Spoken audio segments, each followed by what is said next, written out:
भारत और मंगोलिया के रिश्ते बहुत ही महत्वपूर्ण सांस्कृतिक और ऐतिहासिक हैं। दोनों देशों के बीच संबंध बौद्ध धर्म, संस्कृति, लोकतंत्र के साझा मूल्यों पर आधारित है। नीचे विस्तार से जानकारी दी गई है।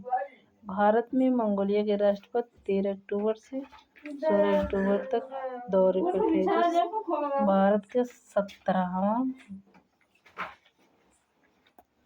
मित्रता पूर्ण हुई है।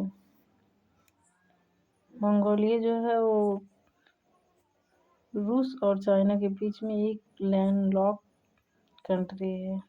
ऐतिहासिक और इसके सांस्कृतिक संबंध के बारे में अगर देखा जाए तो बौद्ध धर्म का संबंध है। मंगोलिया में बौद्ध धर्म भारत से ही पहुंचा था।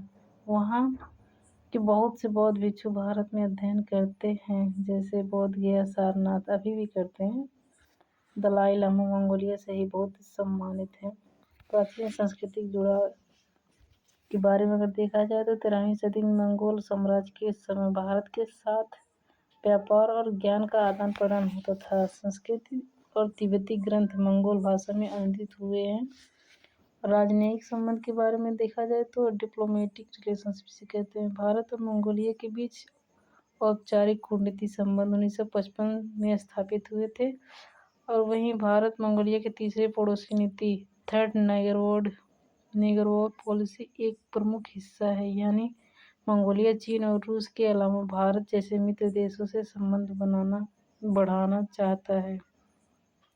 मंगोलिया ने भारत को आध्यात्मिक पड़ोसी स्पिरिचुअल नेबर कहा है। आर्थिक और तकनीकी सहयोग भारत में मंगोलिया को $100 मिलियन की लाइन ऑफ क्रेडिट दी थी, जिससे मंगोलिया में तेल रिफाइनरी परियोजना बनाई जा रही है।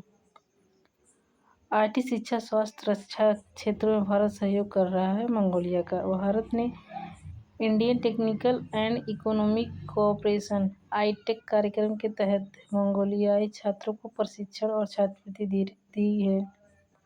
वहीं रक्षा संबंध के बारे में देखा जाए तो दोनों देशों के बीच नोमैडिक एलिफेंट नामक संयुक्त सैन्य अभ्यास हर साल होता है। रक्षा प्रशिक्षण और सैन्य तकनीकी आदान प्रदान में भारत मदद करता है मंगोलिया भी करता है। हाल के संबंध में अगर देखा जाए 2025 और 24 में दोनों देशों ने बौद्ध सांस्कृतिक केंद्रों, आईटी परियोजनाओं और सौर ऊर्जा में नई साझेदारी शुरू की है। भारत ने उलान बहाटर राजधानी में बौद्ध मंदिर और सांस्कृतिक केंद्र भी बनाया है। 2025 में दोनों देशों के बीच सांस्कृतिक उत्सव और इंडियन मंगोलिया फ्रेंडशिप ईयर मनाया जा रहा है।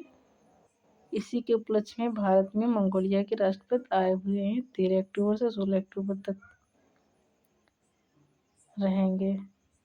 इसके मुख्य बिंदु के बारे में अगर देखा जाए तो संस्कृत